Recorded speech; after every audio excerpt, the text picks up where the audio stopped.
Eu sou Nestor Távora, professor de processo penal. Terei a grande responsabilidade de acompanhar vocês na preparação para a carreira de delegado de polícia, estabelecendo aí esse vínculo com 6 encontros de direito processual penal, já à luz do pacote anticrime, na estrutura dos principais editais do Brasil e salientando nos temas mais frequentes os tópicos mais relevantes e a melhor maneira de interpretar a matéria para a prova de delegado.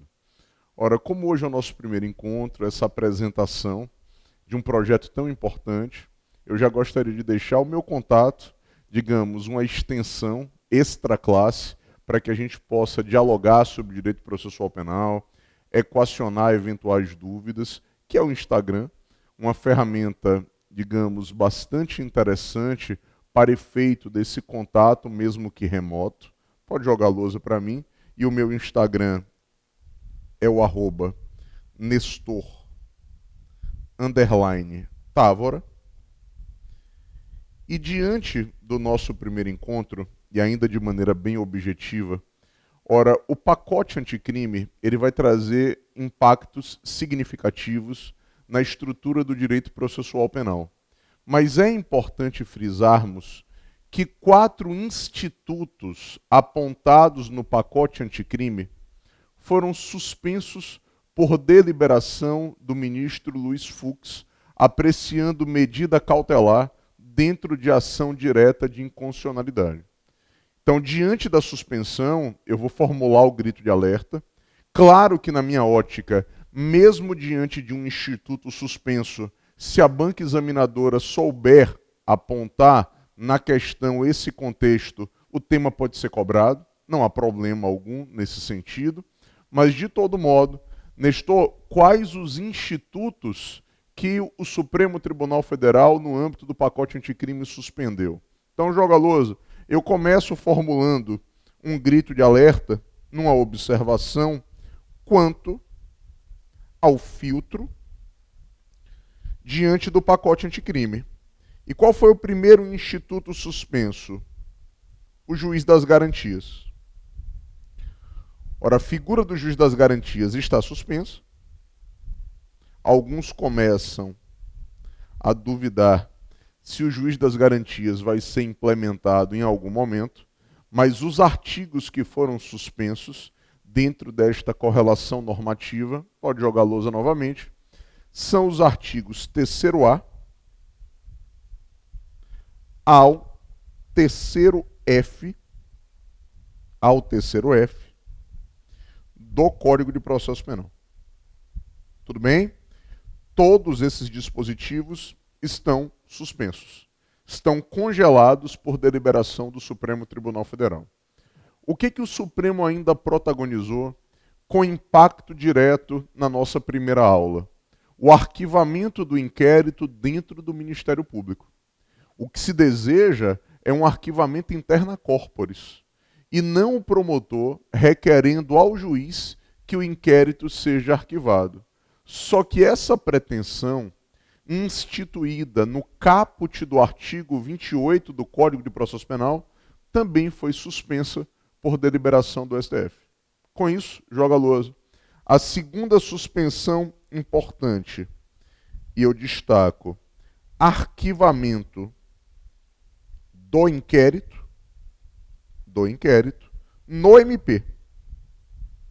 Então, o que foi suspenso, Nestor? Apenas o caput do artigo 28 do CPP. Também está congelado por deliberação do Supremo Tribunal Federal. Nestor, o que o Supremo Tribunal Federal ainda protagonizou? Nós temos uma previsão de impedimento do juiz que tem contato com a prova ilícita de julgar a causa. Essa sinalização foi promovida no ano de 2008 pela Lei 11.690 e, à época, ocorreu veto da Presidência da República. E agora, com o pacote anticrime, o presidente não vetou a previsão. Só que o Supremo veio e suspendeu. Então, o juiz que tem contato com prova ilícita hoje está impedido de julgar a causa? Bem, Essa inovação foi suspensa pelo STF. Então, mais precisamente, suspenderam o parágrafo 5º do artigo 157 do CPP. Com isso, joga a lousa para que eu possa formalizar a terceira suspensão. Eu destaco impedimento do juiz versus prova ilícita. Então, Nestor, pontualmente, qual foi a suspensão? Ora, suspenderam o parágrafo 5º do artigo 157 do CPP. Tudo bem? Agora, nós temos uma última suspensão importante. Qual foi, Nestor? Uma inovação do pacote, bem-vinda, na minha ótica, é a audiência de custódia. Vale dizer, a necessidade de que o flagranteado seja ouvido pelo juiz, na presença do promotor e na presença obrigatória do advogado, para que o juiz tenha melhores condições de deliberar sobre a situação prisional. A audiência de custódia realizada no prazo de 24 horas do recebimento do auto de flagrante. E se o prazo for descumprido, qual foi a previsão do pacote anticrime? Ilegalidade da prisão pelo descumprimento do prazo para a implementação da audiência de custódia. E o que é que o Supremo fez? Suspendeu a previsão. Então, o recado dado aí é pela cultura do não prazo. Já que o legislador aponta a ilegalidade da prisão pelo descumprimento do prazo e o Supremo suspende, nós temos um desafio num futuro próximo para identificar se a cultura do não prazo será ou não perenizada. De todo modo, hoje a previsão está suspensa. Por isso, joga a lousa. Qual foi a última suspensão, Nestor? Eu destaco para você, ora, ilegalidade da prisão,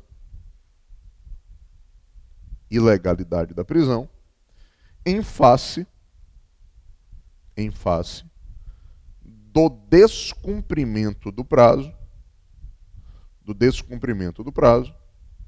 da audiência de custódia. Tudo bem? Da audiência de custódia.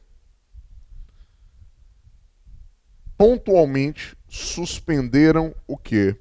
A suspensão, ela atingiu, e aí eu vou frisar para você, o parágrafo 4º do artigo 310 do CPP.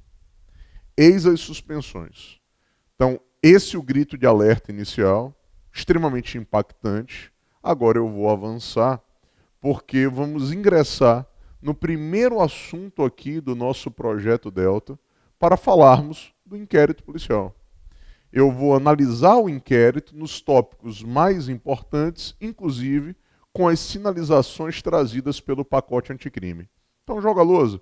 Nestor, se a nossa primeira aula ela vai abordar o tema inquérito, é de bom tom formularmos um conceito.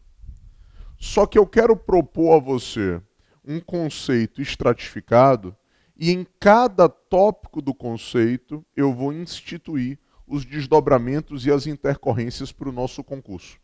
Só que dentro do conceito do inquérito, olha a concepção estratégica, pode jogar a lousa novamente, eu já vou inserir a finalidade. Então, o que é o inquérito e para que o inquérito se presta? Vamos trabalhar? Vamos aqui intensificar a nossa abordagem. Joga a lousa. Você passa a estudar comigo. Olha a primeira parte do conceito.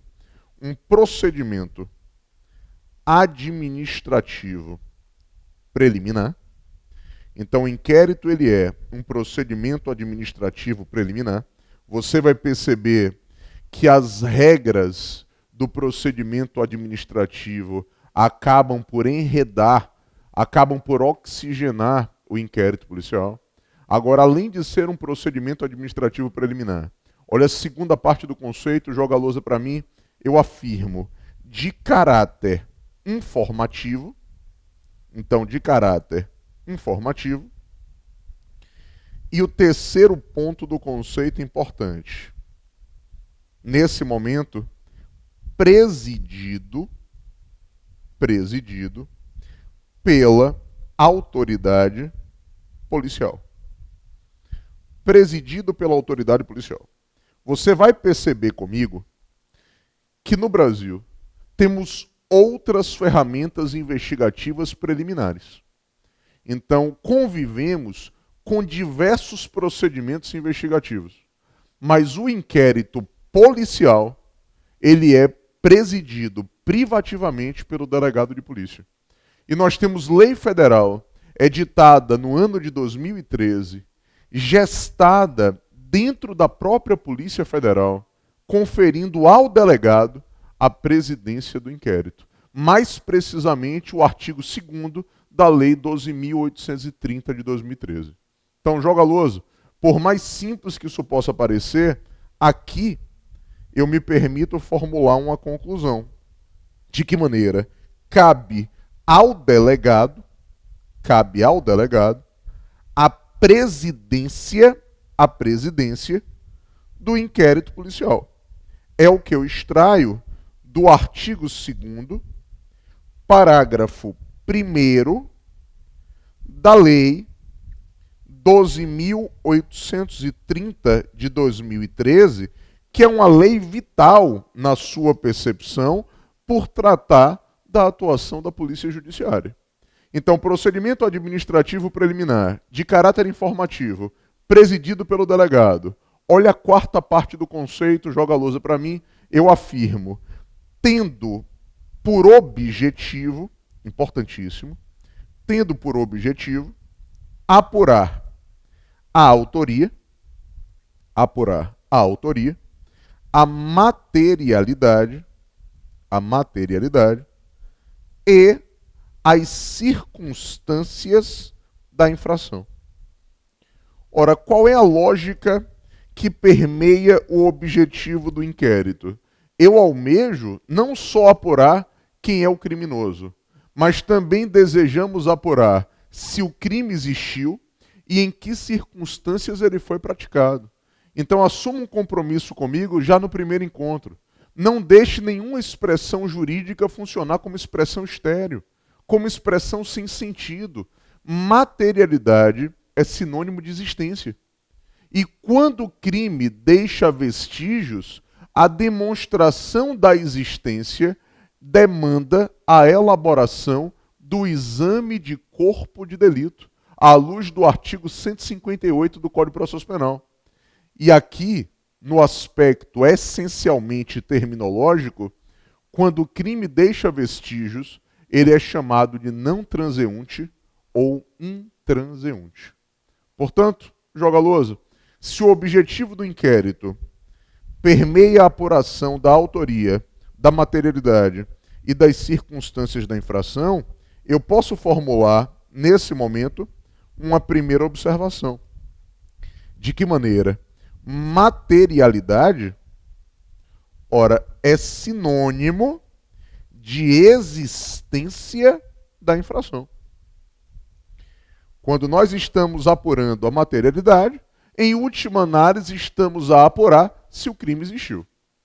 Ainda nesse contexto, joga a lousa, eu posso formular uma segunda observação. De que maneira? Quando o crime deixa vestígios,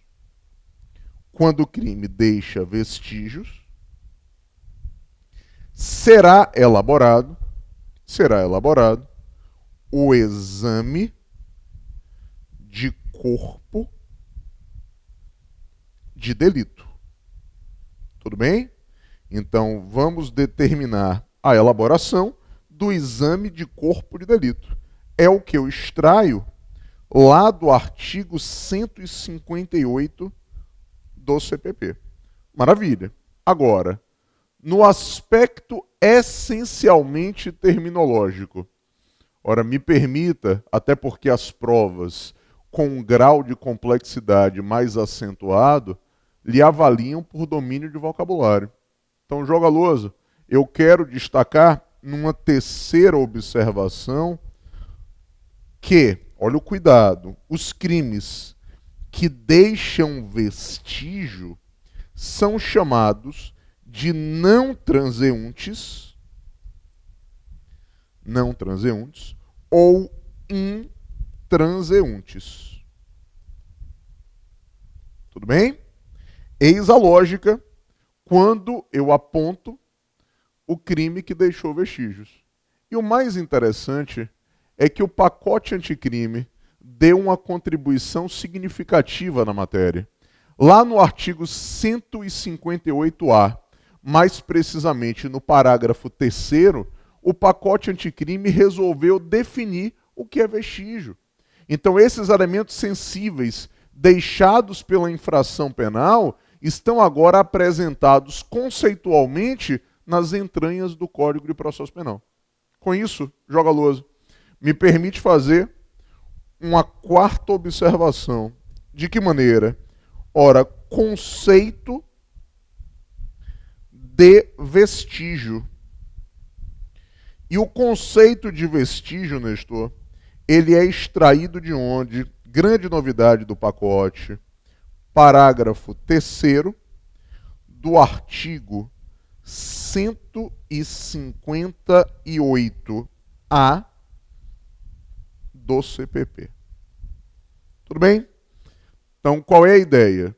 Estamos a estudar um procedimento administrativo preliminar de caráter informativo, presidido por você, delegado ou delegada, que tem por objetivo apurar autoria, materialidade, leia, existência do crime e as circunstâncias da infração.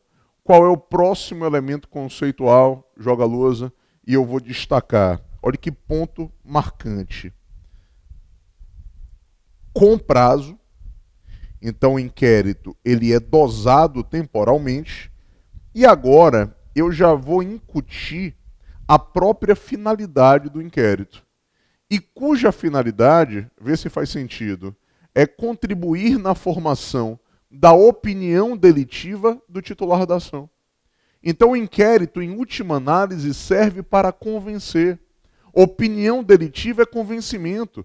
Convencer o titular da ação quanto a quê, Nestor? Quanto à deflagração ou não deflagração do processo criminal. O inquérito é uma ferramenta de depuração. O inquérito ele é uma peça de filtro. O inquérito contribui para aqueles que concorreram para o delito sejam responsabilizados, com o oferecimento da denúncia ou até mesmo com a proposta do acordo de não persecução penal, também regulado no CPP, lá no artigo 28A. Mas o inquérito evita que pessoas visivelmente inocentes sejam injustamente apontadas no polo passivo da demanda penal. Então aqui, joga a lousa, qual seria a finalidade do inquérito, Nestor? Ora, cuja finalidade, vê se faz sentido, é contribuir na formação da opinião delitiva do titular da ação. E opinião delitiva nada mais é do que convencimento. O inquérito serve para convencer o titular da ação quanto à adoção ou não adoção de providências penais. O inquérito ajuda na adoção de providências penais com o ajuizamento da ação ou com a proposta do acordo de não persecução, mas o inquérito também evita que pessoas tipicamente inocentes sejam injustamente alocadas no polo passivo da demanda. Dito isso, eu vou avançar. Um dos tópicos mais importantes e mais cobrados na prova de delegado, no que diz respeito ao tema investigação, eu pretendo trabalhar agora. Joga a lousa. Eu destaco para você, com todo o cuidado, vai ser o meu item 2, as correspondentes características do inquérito. As características da investigação permitem separá-la, diferenciá-la na essência da persecução penal em juízo, da fase processual. Qual é a primeira característica importante que eu pretendo sinalizar? Até porque eu vou confrontar as características com a prerrogativa do advogado. Ora, você não pode fazer uma prova para delegado imaginando que vai recrudescer a interpretação do direito processual penal. Isso é uma temeridade. Tem sido muito frequente, ora, concursos anteriores de delegado do Paraná não me deixam mentir, e também do Espírito Santo, ora, a percepção de um inquérito intimamente ligado à lógica constitucional, onde as prerrogativas do advogado, naturalmente, devem ser respeitadas. Então, ora, qual é a primeira característica do inquérito, Joga-Lousa? E eu destaco o inquérito como um procedimento inquisitivo. A inquisitoriedade é a primeira característica do inquérito. E os procedimentos inquisitivos normalmente se antipatizam com contraditório e ampla defesa. Mas a principal característica da inquisitoriedade é concentração de poder. Na fase investigativa, eu tenho concentração de poder na figura da autoridade investigante. E como efeito rebote, usualmente não haverá contraditório ou ampla defesa. Mas é extremamente trivial uma afirmativa dessa natureza. Então, me permita falar o óbvio, num primeiro momento, para na sequência trazer valor agregado. Então, Joga-Lousa, se o inquérito é um procedimento inquisitivo, eu destaco conceitualmente que usualmente não haverá contraditório ou ampla defesa. Tudo bem. Agora, o afastamento do contraditório ou da ampla defesa tem aqui um viés, um status absoluto? Não. Nós enxergamos mitigação à ideia da inquisitoriedade. E a principal mitigação permeia a prerrogativa do advogado. Por quê? O Estatuto da OAB, a Lei 8906 de 94, estabelece no seu artigo 7º, inciso 21, que é direito do advogado se fazer presente quando o suspeito é ouvido perante qualquer autoridade investigante. Mas mais do que isso, o advogado ali não é um convidado de pedra. O advogado pode formular razões e apresentar quesitos no bom desempenho da sua função. Agora, Nestor, e se o suspeito comparecer sozinho, ele vai ser ouvido normalmente, porque o inquérito ele é um procedimento inquisitivo. Situação distinta acontece no interrogatório perante o juiz, já que o artigo 185 do Código de Processo Penal exige a presença do advogado no interrogatório judicial. Se o réu for interrogado sem advogado, haverá nulidade, e a nulidade é absoluta por ausência de defesa técnica. Então, no cenário específico quanto à inquisitoriedade, Joga-Lousa, qual é a minha principal preocupação para o concurso de delegado? Eu destaco para você prerrogativa do advogado. E a prerrogativa do advogado, ela é extraída lá do artigo 7º, inciso 21 do Estatuto da OAB. Do Estatuto da OAB. Então, essa prerrogativa vai mitigar a ideia de inquisitoriedade. Tudo bem. Mas nesse item, eu gostaria de formular com cuidado, Joga-Lousa, uma advertência. Qual seria, Nestor, a advertência? Uma advertência marcante e que não pode ser negligenciada. Eu destaco assim, ó, interrogatório judicial. No interrogatório perante o juiz, a presença do advogado é obrigatória, à luz do que eu extraio do artigo 185 do CPP. Tudo bem? Bacana. Agora eu avanço. Além de inquisitivo, qual seria uma outra característica marcante do inquérito? Eu me permito avançar, joga a lousa.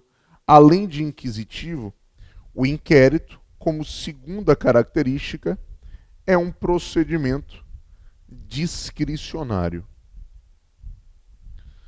Ora, a discricionariedade, à luz do direito administrativo, é margem de conveniência e oportunidade. A discricionariedade é uma liberdade dentro da lei, uma liberdade com parâmetros, com referências, com limites. Só que quando eu enxergo a discricionariedade dentro da construção do inquérito, eu poderia dizer o seguinte: o delegado conduz a investigação da forma que entender mais eficiente. E cada delegado tem a sua estratégia investigativa. O delegado conduz o inquérito da forma que melhor lhe aprouver. Então a ideia é que a discricionariedade ande de mãos dadas com a pretensão de eficiência. Por isso, joga a lousa, no contexto da discricionariedade, eu posso formular uma definição. De que forma? O delegado conduz a investigação da forma que entender mais eficiente. Tudo bem? Eis a lógica da discricionariedade. Mas discricionariedade não é liberdade absoluta. Liberdade absoluta é anarquia. Discricionariedade é liberdade dentro da lei. Então o nosso código consciente, estratégico, ele aponta em 2 artigos, os artigos 6º e 7º, de maneira não exaustiva, inúmeras diligências que podem ou devem ser cumpridas para melhor aparelhar o inquérito. E esses artigos ainda são complementados pelo artigo 2º da Lei 12.830 de 2013, que trata da atuação da Polícia Judiciária, e também no próprio CPP, pelo artigo 13A de água e 13B de bola, que prelecionam inúmeras diligências na apuração do tráfico de pessoas. Por isso, pode jogar a lousa, dentro da discricionariedade, eu gostaria de formular uma primeira observação. Qual seria? Preleção de diligências. Então, Nestor, qual é o arcabouço diligencial que você pode extrair não só do código, mas também da legislação especial? Joga a lousa. Eu tenho os artigos 6º e 7º do CPP, que são os mais importantes, destacadamente os mais importantes. Além disso, eu tenho o artigo 2º da Lei 12.830 de 2013, e eu destaco ainda, importante fixar, os artigos 13A e 13B de bola do CPP, que tratam de diligências no âmbito da apuração de tráfico de pessoas. Tudo bem? Agora, na discricionariedade, eu tenho um outro elemento que eu pretendo frisar. Existe uma atuação comportamental do delegado que materializa muito bem a discricionariedade. Por quê? Você, delegado ou delegada, diante de um requerimento diligencial da vítima, ou diante de um requerimento de diligência protocolizado pelo advogado do suspeito, você pode ou não implementar. E a denegação pode estar intimamente ligada ao reconhecimento de que aquela diligência não é pertinente. E o delegado pode se negar a diligência também amparado na ideia de discricionariedade. O inquérito é discricionário. E o delegado conduz a investigação da forma que ele entender mais eficiente. Requerimentos de diligência da vítima ou do suspeito podem ser negados, salvo um. Qual é o único requerimento diligencial que não pode ser negado? O exame de corpo de delito, quando a infração deixar vestígios. Se o crime deixou vestígios, você, delegado, não vai negar requerimento da vítima ou do suspeito para que essa perícia seja implementada, porque a lei impõe que ela seja realizada. Tudo bem? Então, joga luz. No aspecto comportamental, eu posso formular uma segunda observação, destacando os requerimentos de diligência. Os requerimentos de diligência apresentados pela vítima ou pelo suspeito podem ser negados. Podem ser negados. É o que você extrai do artigo 14 do CPP. Mas nesse item nós temos uma ressalva honrosa. Qual é? Salvo o exame de corpo de delito, salvo o exame de corpo de delito, quando a infração deixar vestígios. Se o crime deixou vestígios, essa diligência não pode ser negada pelo delegado, porque a lei impõe que ela seja realizada. É o que nós extraímos, joga lousa, e eu formulo destaque lá do artigo 184 do Código de Processo Penal. Tudo bem? Agora, ultrapasso a ideia de inquérito como procedimento discricionário e eu vou destacar uma terceira característica que está em ampla evidência.